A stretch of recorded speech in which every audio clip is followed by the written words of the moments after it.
The clinking of crystal wine glasses ceased abruptly as the heavy mahogany doors of the Sapphire Room swung open. Silas Moretti, a man whose whispered name controlled half the city's underground empire, stepped inside, his jaw tight with barely contained fury. Beside him stood his mother, Beatrice, elegant, imperious, and completely deaf. The tension in the Michelin-starred dining room was suddenly suffocating. Their usual interpreter had been mysteriously intercepted in what reeked of a rival family's blatant power play, leaving Beatrice stranded in an agonizing, silent isolation. Waiters shrank against the silk-lined walls. A single mistake tonight meant absolute ruin for the establishment. No one dared breathe, until a shy, trembling waitress stepped forward, set her silver tray aside, and raised her hands to speak the language of silence. The Sapphire Room was not merely a restaurant, it was a sanctuary for the elite, a place where fortunes were made and broken over plates of truffle risotto and bottles of vintage Bordeaux. For Charis Rivera, it was a grueling gauntlet of 12-hour shifts, aching arches, and the constant, gnawing anxiety of paying off a debt she had never asked to inherit. Charis was 24, with a quiet demeanor that made her virtually invisible. She kept her auburn hair pulled back in a tight, regulation chignon, her eyes perpetually downcast, and her voice rarely rising above a polite murmur. In a world of loud money and arrogant patrons, invisibility was her armor. But invisibility was impossible on a Tuesday evening, when the entire floor staff was herded into the kitchen by the general manager, Richard Lewis. Richard's face, usually a mask of practiced indifference, was flushed with a panic that bordered on apoplectic. "Listen to me, and listen well," Richard hissed, wiping a sheen of sweat from his forehead with a linen napkin. "Silas Moretti has just booked the alcove. He's bringing his mother. The kitchen is to prioritize their order above the mayor's. If you drop a fork, if you look at them the wrong way, if you so much as breathe too loudly, you are not just fired. You will likely need to relocate to another state. Do you understand?" A collective, terrified murmur rippled through the staff. Charis felt a cold knot form in her stomach. Silas Moretti was a ghost story whispered among the working class.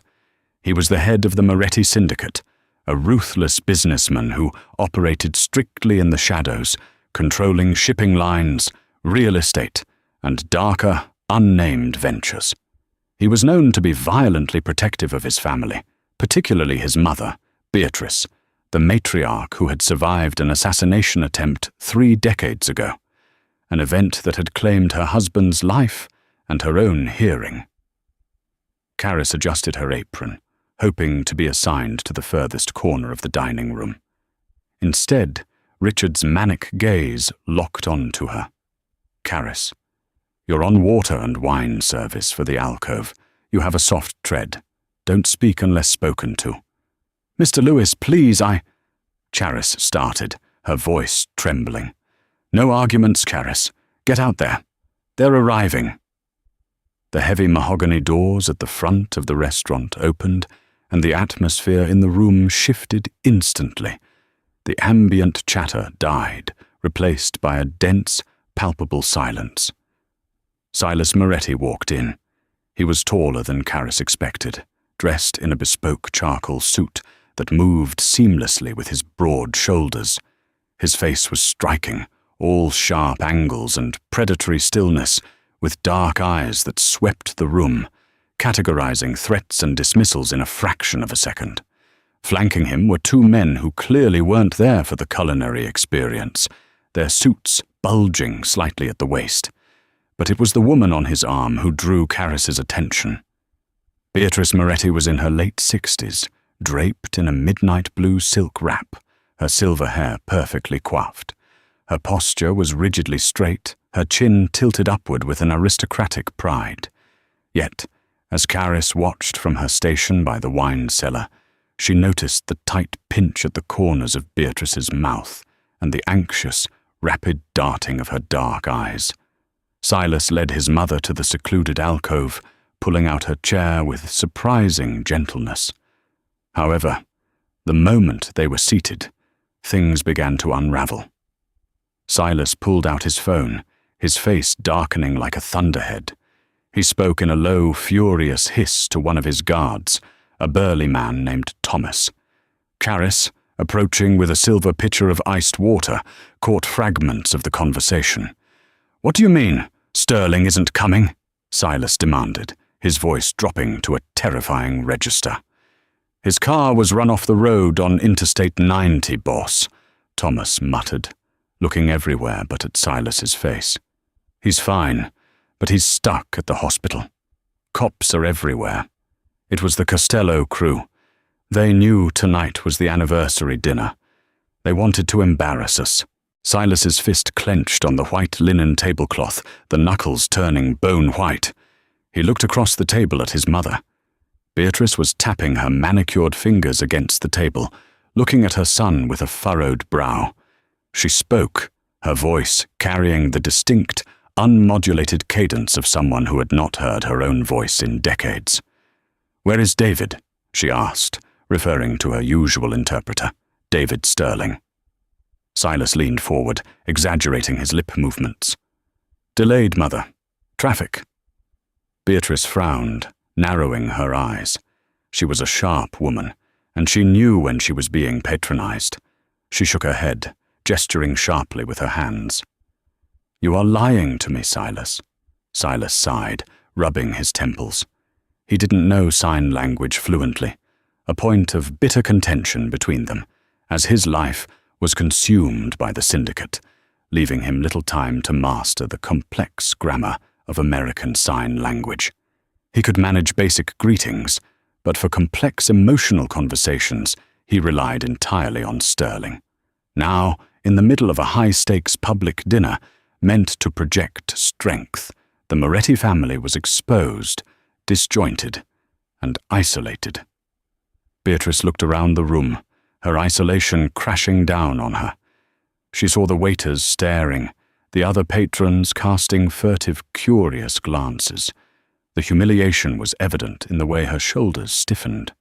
She was trapped in a glass box, surrounded by a world that refused to speak her language, and her son was too consumed by his own rage to bridge the gap. Caris stood frozen a few feet away, the heavy silver pitcher trembling in her grip. Her heart was hammering against her ribs like a trapped bird. She knew what that look on Beatrice's face meant. She had seen it 1,000 times before.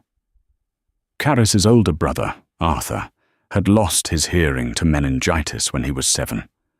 For the next 15 years, until his sudden and tragic death, Caris had been his voice, his ears, and his fiercely protective shadow. She knew the desperate, profound loneliness of being in a crowded room where no one understood you. She knew the frustration of reading lips that moved too fast, of people shouting as if volume could cure deafness. Looking at the feared matriarch of the Moretti crime family, Caris didn't see a Mafia queen. She saw Arthur. "Pour the water," Thomas, the bodyguard, grunted at Caris, snapping her back to reality. Caris stepped forward, her hands shaking so badly that the ice clinked loudly against the silver pitcher. She poured the water into Silas's glass first. The Mafia boss didn't even acknowledge her. He was glaring at his phone, desperately texting someone to find a replacement interpreter, though at 9 o'clock at night, it was a fool's errand. She moved to Beatrice's side. The older woman was staring blankly at the floral centerpiece, a look of profound resignation settling over her elegant features. It broke Caris's heart. Before her brain could calculate the immense, life-threatening risk she was about to take, Caris set the heavy pitcher down on the table.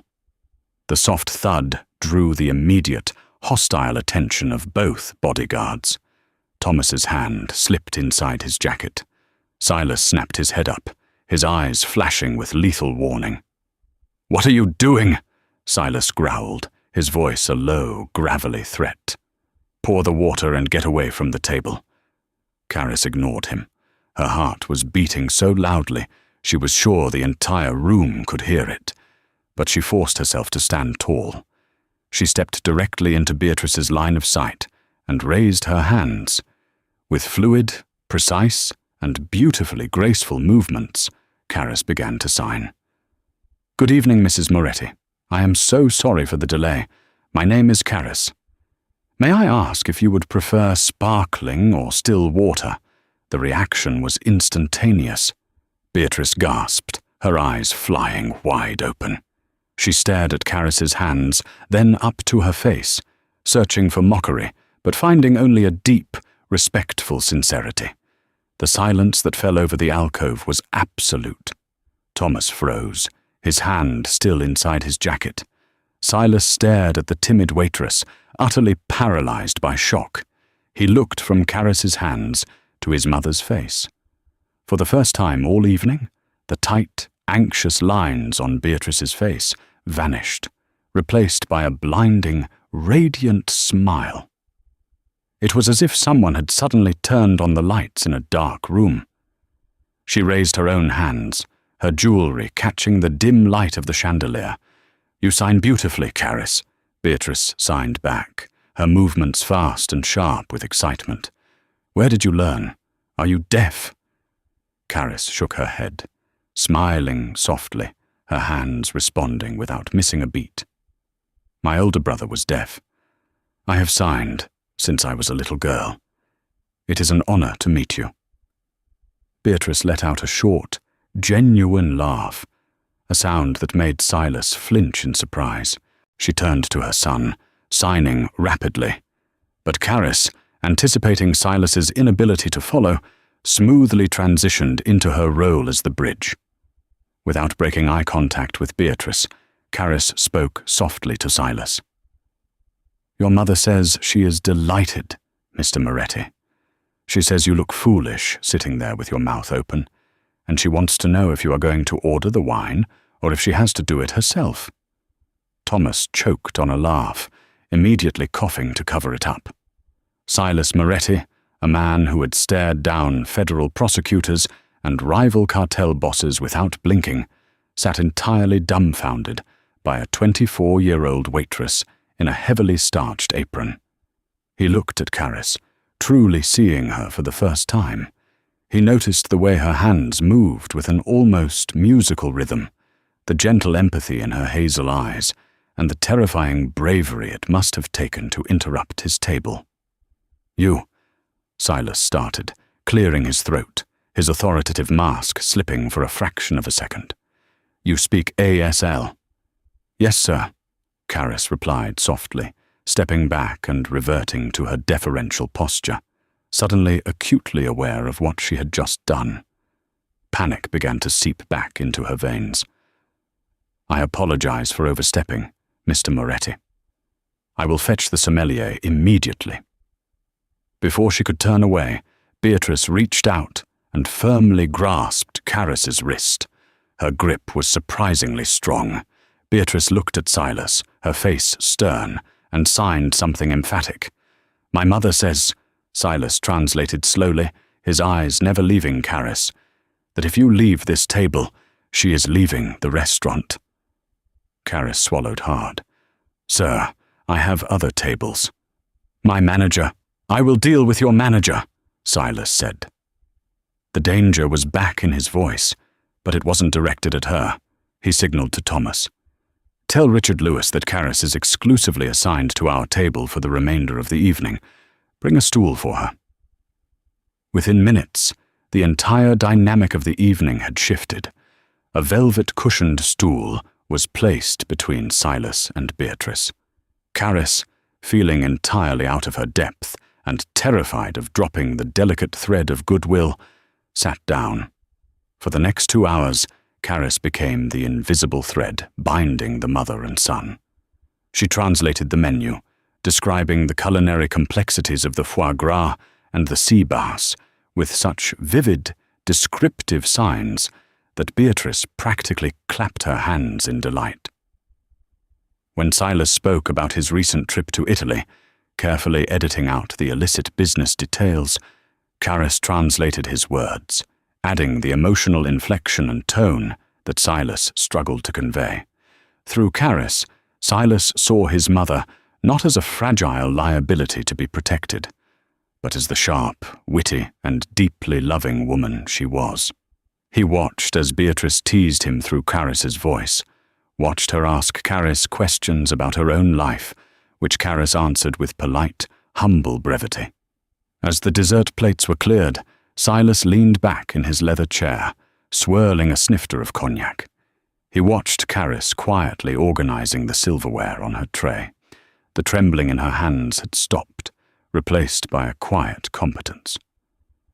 "You saved me a great deal of embarrassment tonight, Caris," Silas said quietly, his dark eyes studying her intently. Caris kept her gaze lowered. "I was just doing my job, Mr. Moretti, ensuring the guests have a pleasant evening." "That wasn't in your job description," he noted. "Why did you do it? You were terrified of me. I could smell the fear on you when you walked up to the table." Caris hesitated. She looked at Beatrice, who was sipping an espresso, looking more relaxed than she had in years. "I know what it's like to be trapped in silence, sir. I couldn't let her sit there feeling alone. Not when I could help." Silas absorbed this, his expression unreadable. He reached into his breast pocket and pulled out a thick money clip. He peeled off several crisp $100 bills and placed them on the table. "For your trouble." "Oh, no, sir, I couldn't," Caris stammered, stepping back. "That's far too much." "I don't make offers twice," Silas said softly. "Take it." Reluctantly, Caris slipped the bills into her apron pocket, her heart heavy with a sudden, crushing guilt. The dinner concluded, and as the Moretti entourage prepared to leave, Beatrice stood and surprised Caris by pulling her into a gentle embrace. She signed a quick, private message to Caris. "You have a good heart. Do not let this city harden it." Caris bowed her head, fighting back tears. "Thank you, Mrs. Moretti." As Silas buttoned his overcoat, he stepped into Caris's personal space. The scent of sandalwood and expensive tobacco washed over her. "What is your last name, Caris?" "Rivera, sir." Caris Rivera. A fleeting shadow crossed Silas's eyes, an almost imperceptible tightening of his jaw, but it vanished as quickly as it appeared. "Caris Rivera. I am hosting a charity gala this Saturday at the Botanical Gardens. It is highly publicized. My mother will be in attendance. After tonight's incident, I do not trust Sterling's security, nor do I trust the agencies in this city." Caris's eyes widened. "Sir, I want you to be my mother's interpreter for the evening.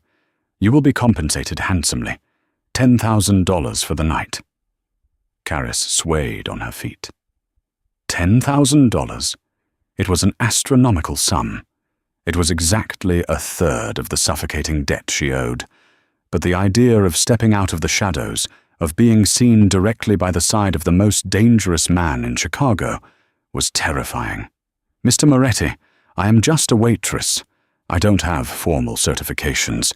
The gala—" "I don't care about certifications," Silas interrupted, stepping closer, forcing Caris to look up into his intense gaze. "I care about loyalty, and I care about who makes my mother smile. You did both tonight. You will be at the front gates of the gardens at 7 o'clock on Saturday. A dress will be sent to your apartment." "You don't know where I live," Caris whispered. Silas gave her a smile that was entirely devoid of warmth, a predator's smile. "I know everything that happens in my city, Caris Rivera.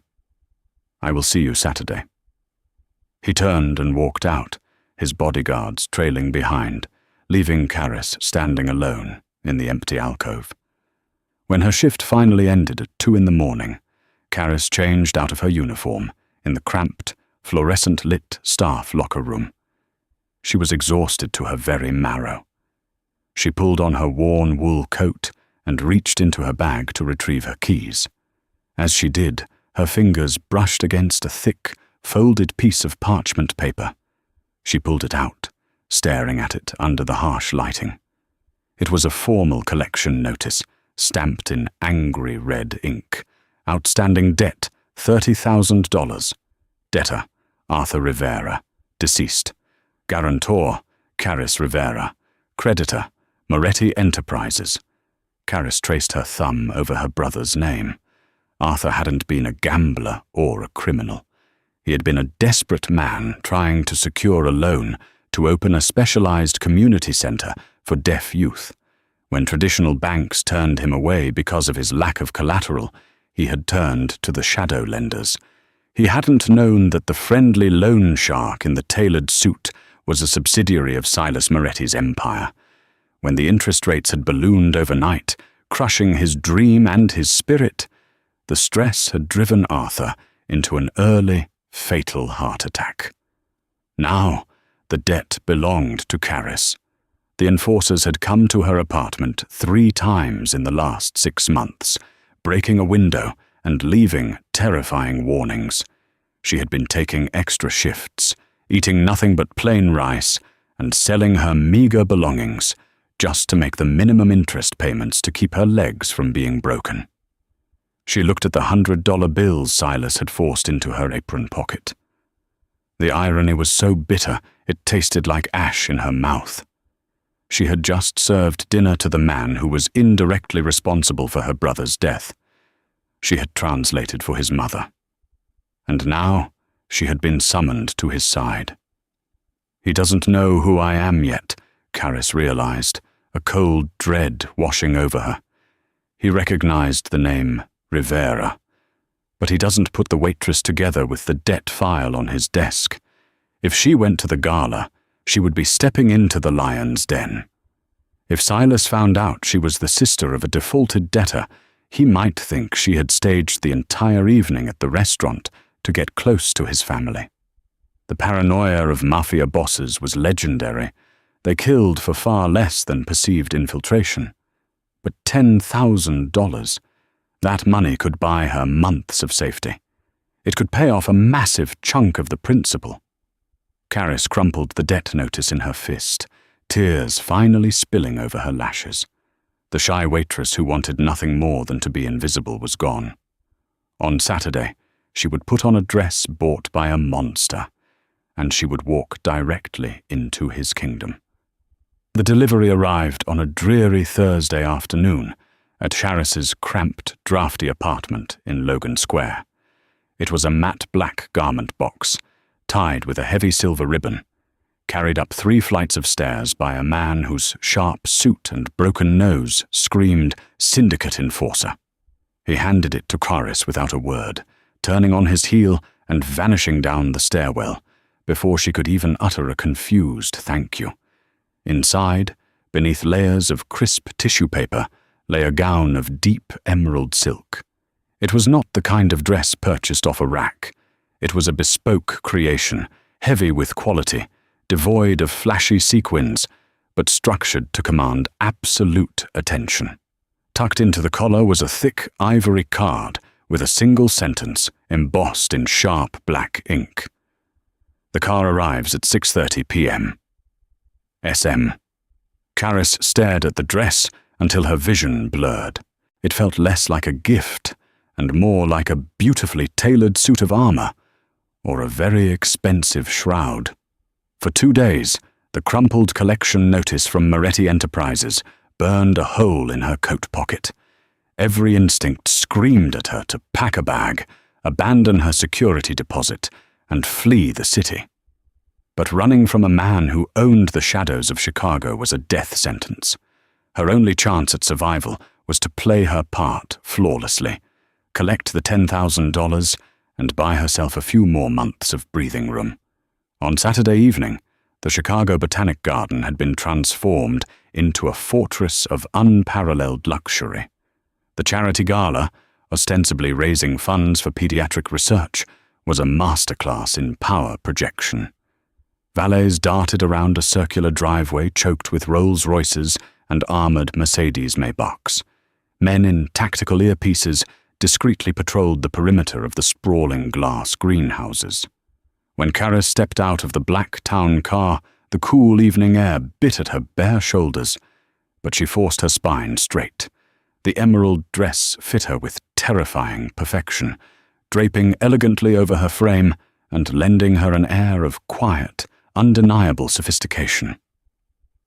She found Beatrice inside the grand atrium, seated at a VIP table, surrounded by walls of blooming orchids. The matriarch looked breathtaking in a silver gown, but the familiar tension was already creeping around her eyes as she watched the unreadable, masked faces of the city's elite swirling around her. The moment Beatrice spotted Karis, the tension evaporated.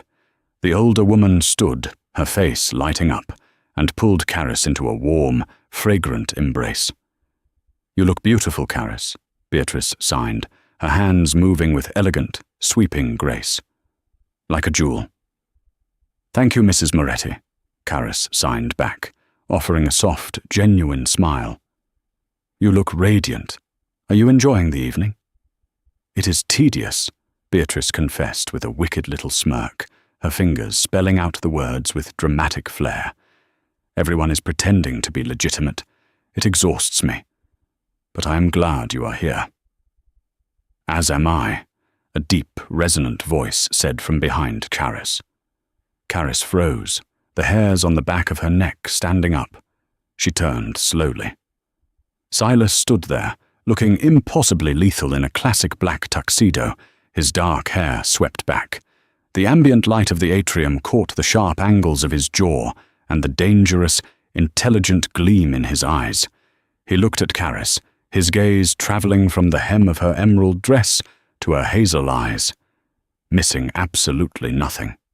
"Mr. Moretti," Karis murmured, dipping her head in a gesture of respect, her heart hammering a frantic rhythm against her ribs. "The dress is adequate," Silas noted, his voice a smooth, low drawl that sent a shiver down her spine.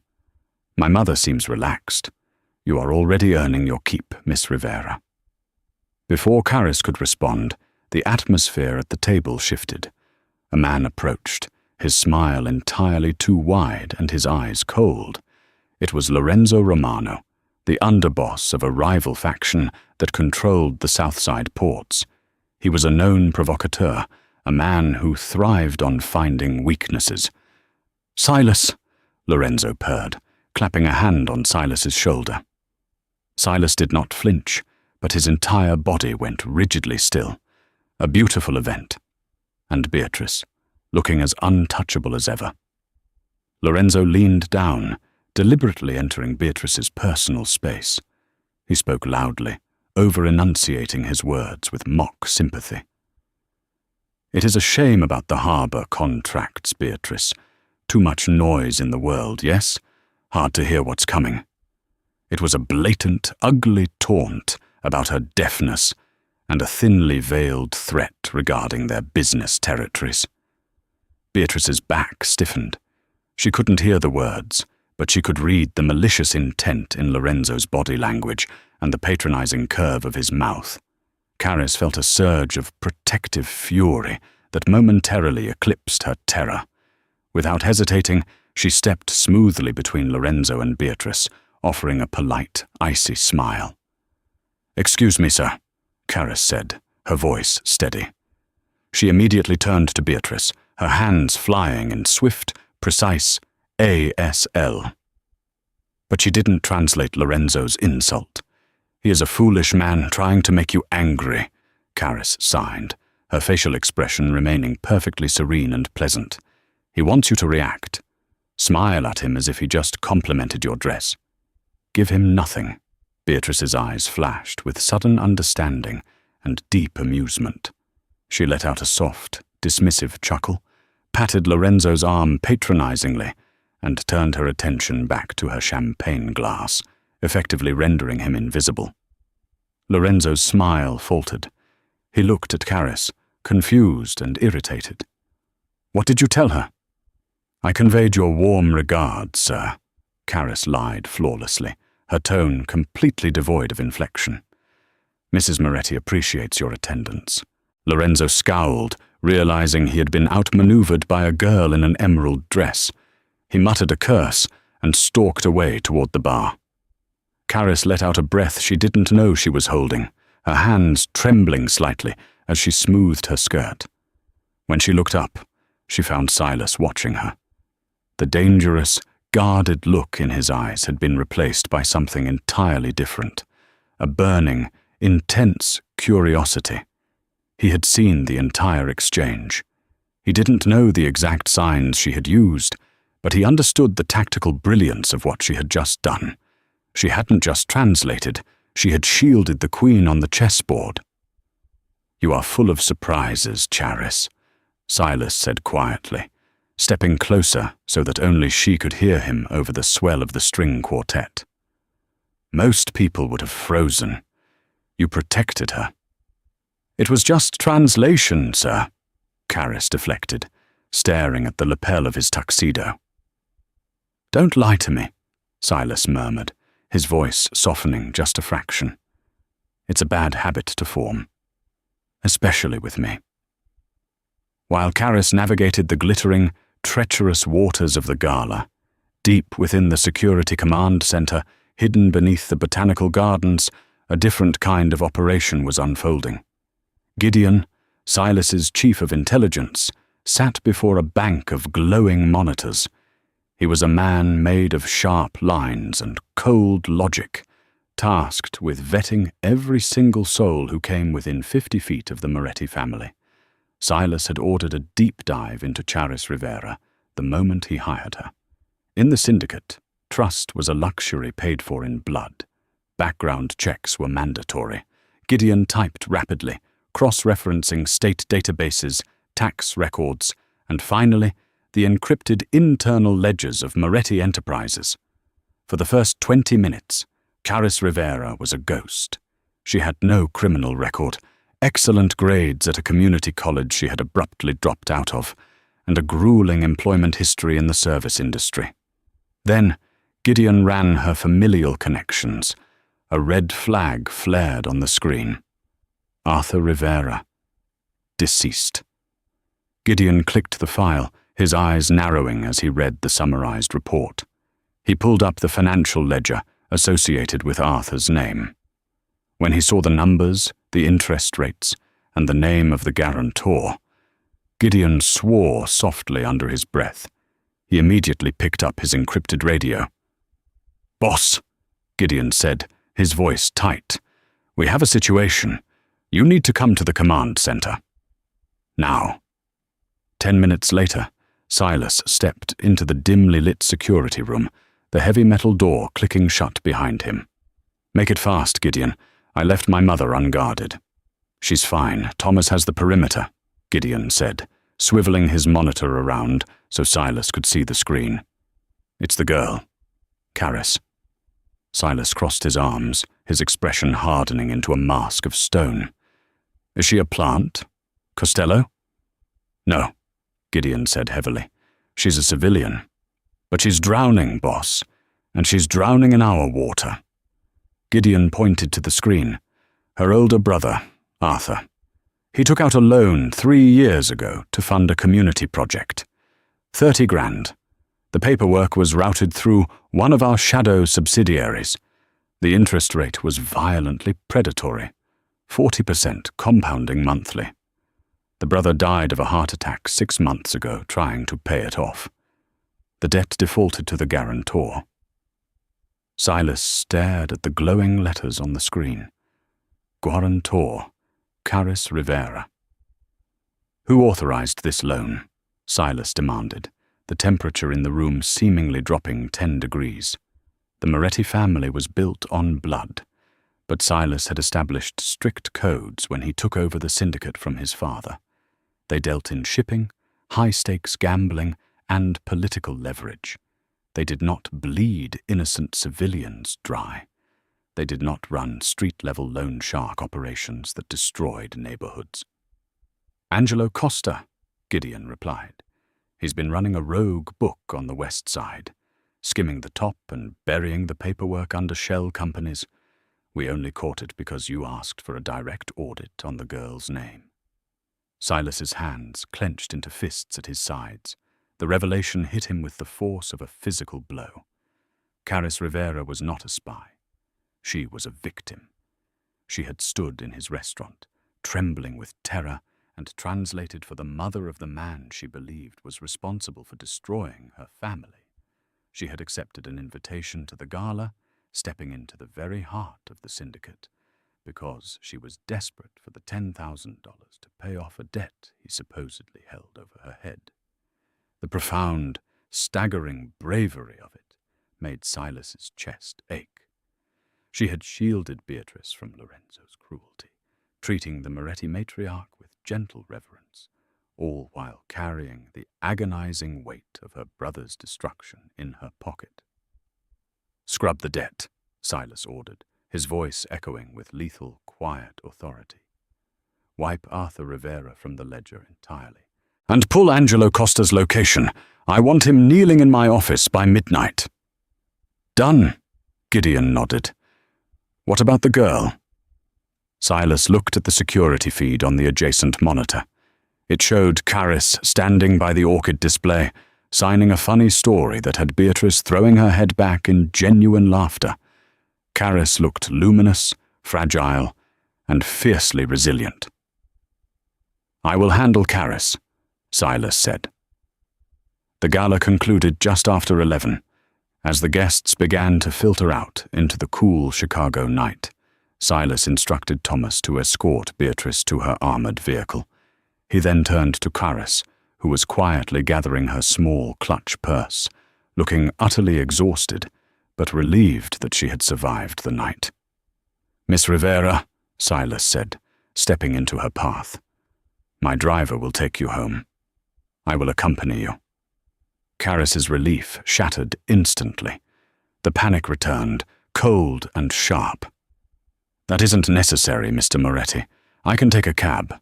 You've already been too generous." "It wasn't a request," Silas said softly, gesturing toward the sleek, black town car waiting at the curb. Caris had no choice. She slid into the back of the car, the plush leather seats feeling like the interior of a very expensive trap. Silas slid in beside her. The privacy partition separating them from the driver was already rolled up. The heavy doors locked with a resounding click. As the car pulled away from the botanical gardens, the silence inside the cabin stretched, pulling taut like a wire about to snap. The neon lights of the city flashed across Silas's face, highlighting the grim, immovable set of his jaw. "You did an exceptional job tonight, Charis," Silas began, his voice devoid of the earlier warmth he had shown at the gala. "My mother hasn't been this happy in a decade. You are remarkably perceptive." "Thank you, sir," Caris whispered, keeping her eyes glued to her hands resting in her lap.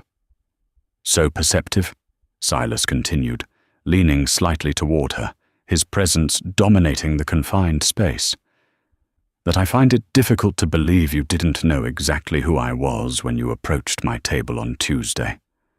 Caris's breath hitched. He knows. The thought screamed through her mind. He found out about the debt. "I knew who you were, sir," Caris admitted, her voice trembling. "Everyone in Chicago knows who you are.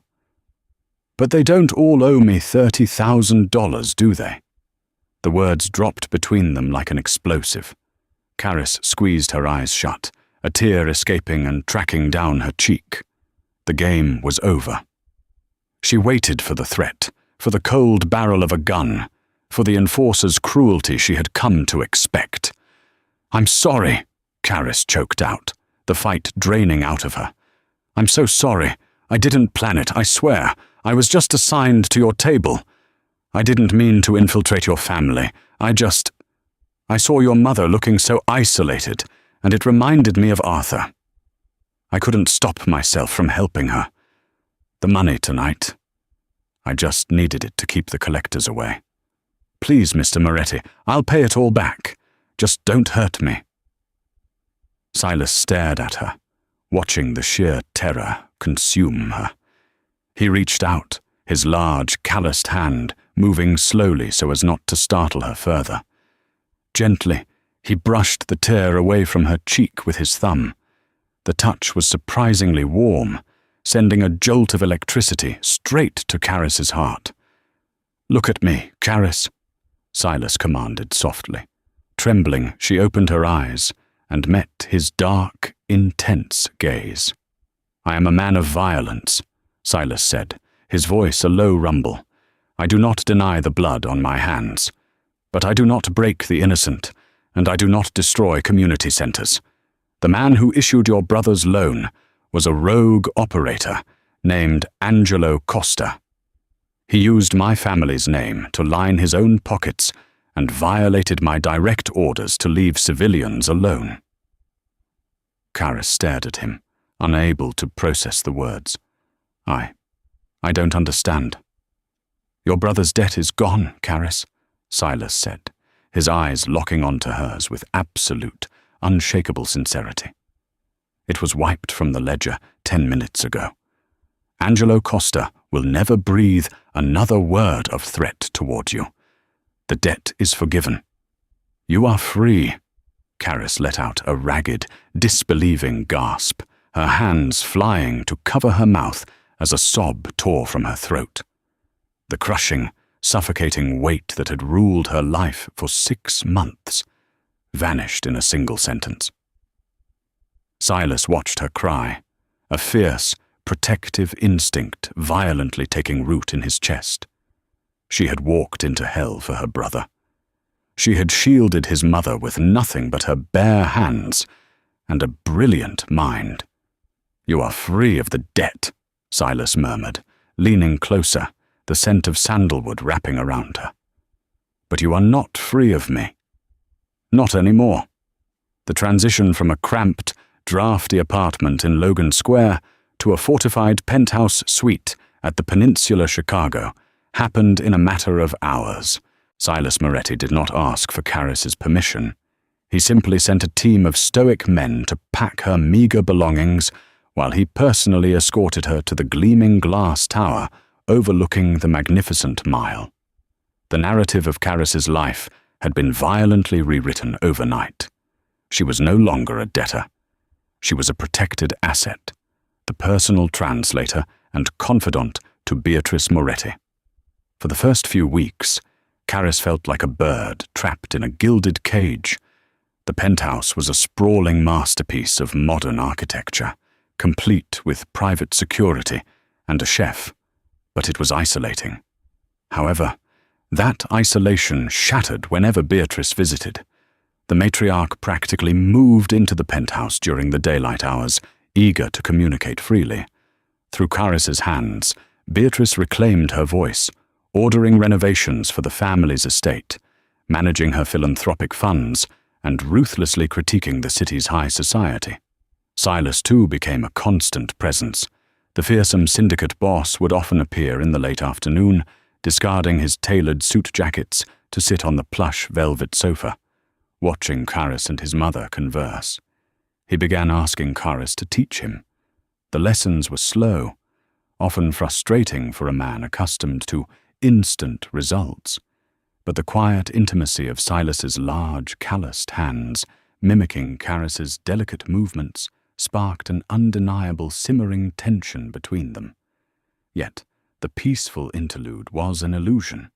The shadow of Angelo Costa's betrayal hung heavy over the syndicate. Silas had dismantled Angelo's rogue lending operation and exiled the man from Chicago, but a creeping paranoia infected the organization. Silas's shipments at the Southside ports were being intercepted with unnatural precision. Someone on the inside was feeding information to Lorenzo Romano. The climax of this silent war began on a rainy Tuesday afternoon. Silas had arranged a critical summit with his top lieutenants at a private dining room inside the exclusive Palmer House Hilton. It was a neutral ground, heavily vetted. Beatrice insisted on attending to show the family's unified front, and where Beatrice went, Karis followed. Caris stood unobtrusively by the grand mahogany doors, her hands clasped in front of her modest charcoal dress. She watched the men around the table. Silas, emanating cold authority, Gideon, the intelligence chief, scrolling through a tablet, and three of Silas's most trusted captains, including a man named Carmine, who had served the family for 20 years. As the men argued over port logistics, Caris's eyes, trained by years of relying on visual cues rather than auditory ones, began to pick up on anomalies. She was an expert at reading micro-expressions, body language, and the subtle shifting of weight. While Silas spoke, Caris noticed Carmine's hands resting on the table. He was tapping his index finger against his thumb in a rhythmic, deliberate pattern. It wasn't a nervous tick. It was Morse code. Caris frowned, her gaze tracking from Carmine's hands to the reflection in the antique mirror hanging behind Silas. A waiter, supposedly vetted by the Palmer House staff, was standing perfectly still by the serving cart, his eyes fixed on the mirror, watching Carmine's tapping fingers. The waiter then subtly adjusted his tie, touching his earpiece. They were broadcasting Silas's logistical plans in real time. Caris's heart slammed against her ribs. She couldn't shout. Doing so would spark a bloodbath in a confined space. She needed to warn Silas without alerting the traitor. She caught Beatrice's eye across the room. With a fluid, almost imperceptible flick of her wrists, a localized slang sign she and her brother had invented to mean danger, trap, Caris signaled the matriarch. Beatrice's expression didn't change, but her posture stiffened. Caris then stepped forward, pretending to refill Beatrice's water glass. As she moved behind Silas's chair, she deliberately brushed her hand against his shoulder. When he glanced up, annoyed by the interruption, Caris looked directly into his eyes and signed a single, frantic word out of the sightline of the table. Traitor. She followed it by pointing a subtle finger toward Carmine, and then to the mirror reflecting the waiter. Silas's eyes darkened to pitch black. The shift in his demeanor was terrifyingly subtle.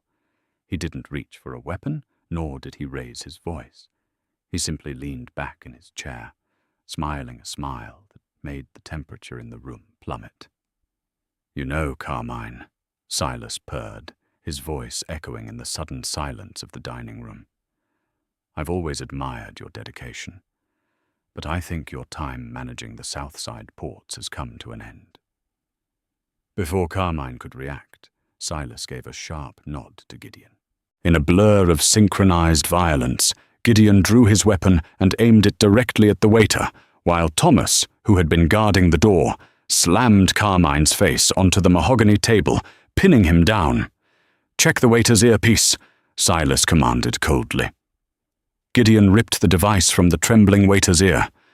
"It's an open frequency, boss, transmitting to a receiver 2 blocks away."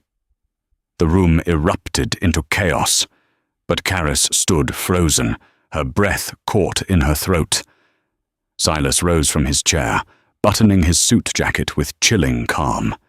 He turned to Caris, the lethal violence in his eyes melting into profound, awestruck respect. "Get my mother to the car," Silas ordered gently, his hand grazing Caris's cheek for a fleeting second. "I have a house to clean." The fallout from the Palmer House summit was not merely a shift in power. It was a seismic event that violently rearranged the hierarchy of Chicago's underworld. Armed with the irrefutable knowledge of Carmine's betrayal, Silas orchestrated a devastating, synchronized counteroffensive against Lorenzo Romano's faction. For 48 hours, the city held its breath as the Moretti family systematically dismantled their rivals, crippling Lorenzo's operations and severing his supply lines with surgical precision. During those 2 agonizing days, the penthouse suite at the peninsula felt less like a sanctuary and more like a gilded waiting room at the edge of purgatory. Caris paced the length of the floor-to-ceiling windows, watching the bleak, grey storm clouds roll over Lake Michigan. Her heart maintained a frantic, bruising rhythm against her ribs. She had pointed a finger at a traitor. She had, with a single flick of her wrist, initiated a cascade of violence. The weight of that realization pressed heavily on her shoulders. Beatrice remained at the penthouse, a silent, stabilizing anchor. The older woman sipped her chamomile tea with the practiced stoicism of a matriarch who had survived decades of Mafia warfare, occasionally offering Caris a gentle, reassuring squeeze of the hand. But Caris was new to the terror of the wait. Every time the elevator chimed, every time a shadow shifted in the hallway, she expected the worst. The climax of the silent war arrived on a Tuesday night, accompanied by a torrential downpour. It was near midnight when the heavy double doors of the penthouse finally clicked open. Silas walked through the foyer, moving with the heavy, deliberate steps of a man who had pushed his body to its absolute limits. He was stripped of his usual immaculate veneer. His tailored suit jacket was gone, his white dress shirt was unbuttoned at the collar, and his sleeves were rolled up, revealing bruised knuckles. He smelled distinctly of wet asphalt, cold rain, and the acrid, unmistakable metallic tang of gun smoke. The penthouse was shrouded in quiet shadows, save for the soft, warm glow of a brass reading lamp in the library. He found Caris there, curled up in a deep leather armchair, an old, unread book resting uselessly on her lap. She had refused to sleep until she knew he was safe. As he stepped into the doorway, she looked up, her breath catching in her throat as her hazel eyes immediately scanned his face and torso, desperately searching for injuries. "It's over," Silas said quietly, his voice a gravelly rasp of pure exhaustion as he leaned his broad shoulder against the doorframe. "Romano is out of Chicago. The ports are secure." Caris exhaled a trembling breath, the tension leaving her body so rapidly she felt dizzy. She set the book aside and stood up, closing the distance between them. For the first time since she had poured his water at the sapphire room, she didn't look at the floor. She didn't shrink into herself. She looked directly into the dark, intense eyes of the Mafia boss, seeing past the blood, the danger, and the shadows. She saw the man who had erased her brother's agonizing debt and built a fortress around her. "You saved my life today, Caris," Silas murmured, his voice thick with an emotion he rarely allowed himself to feel. "And you saved my family. You saw what none of my most trusted men could see." "In my world, you have to watch closely," Caris replied softly, her voice steady in the quiet room. "People say a lot without ever making a sound." Silas closed his eyes for a fraction of a second, letting the profound truth of her words wash over him. He reached out, his large, calloused hands weaving gently into her auburn hair, pulling her softly against the hard plane of his chest. He rested his chin on the top of her head, inhaling the faint, sweet scent of vanilla that always seemed to linger on her skin. "I brought you into this life to protect my mother," he confessed, his lips brushing against her temple, the fierce, protective walls he had built around his heart finally crumbling. "But the truth is, I can't imagine this life without you in it." "Not anymore." Caris closed her eyes, wrapping her arms around his waist, leaning completely into his warmth. The shy, terrified waitress who had cowered in the restaurant kitchens was gone forever. In her place stood a woman who understood the complex, dangerous language of power, absolute loyalty, and an all-consuming love. "You don't have to," Caris whispered into his chest. 6 months later, the crisp autumn wind swept through the Chicago skyline, carrying with it a sense of profound renewal. The city's elite, along with hundreds of local families, gathered outside a beautifully renovated, historic brick building in the heart of downtown. The gold-leaf lettering above the wide glass doors read, "The Arthur Rivera Community Center for the Deaf and Hard of Hearing." It was a fortress of a different kind, fully funded by a massive, legitimate philanthropic trust established by Moretti Enterprises. The grand opening was a vibrant, joyous, and beautifully chaotic affair. Sunlight streamed through massive skylights, illuminating hallways painted in bright, cheerful colors. Children ran across the newly polished hardwood floors, their hands flying in animated, rapid-fire conversations, their laughter a beautiful vibration in the air. Caris stood in the center of the main atrium, a vision of quiet authority and grace in a stunning, tailored white suit. Her face glowed with a brilliant, uncontainable smile as she watched her brother's impossible dream finally become a concrete reality. She was no longer just a translator. She was the director of the foundation, a woman who commanded respect in both the light and the dark corners of the city. Standing beside her, an immovable mountain of quiet strength, was Silas. He looked slightly out of place among the finger-painting stations, the colorful bulletin boards, and the bustling families. But he absolutely refused to leave her side. When a young, profoundly deaf boy ran up to them, excitedly tapping Silas on the leg and signing rapidly about the brand-new basketball court out back, Silas didn't turn to Charis for help. With slow, deliberate, and perfectly practiced movements, the feared, ruthless boss of the Chicago syndicate crouched down to the boy's eye level. He raised his large hands and signed back to the child, his facial expressions matching the emotional tone of his words, thanking the boy for coming and promising him a game later. From a quiet wooden bench near the entrance, Beatrice watched the exchange unfold. The elegant matriarch had tears of profound, overwhelming happiness shining in her dark eyes. She caught Caris's attention across the crowded room and raised her hands, her jewelry catching the bright afternoon light. "He is finally learning to listen," Beatrice signed, a soft, proud smile gracing her lips. Caris smiled back, a lump forming in her throat. She turned to Silas as he stood up, taking his hand in hers, their fingers naturally interlacing. She had stepped into the dark, violent world of the Mafia to pay a debt forged in blood. But she had ended up conquering it with the quietest, most powerful language of all. In the end, the loudest power in the city was found in the quietest of gestures.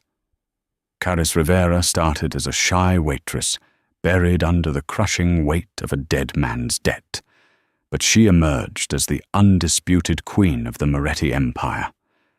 By bridging the silent world of a Mafia matriarch, she not only saved her own life, but brought a ruthless syndicate boss to his knees. The community center Arthur dreamed of now stands proudly in downtown Chicago, a testament to the fact that true strength isn't about the volume of your voice, but the courage in your hands.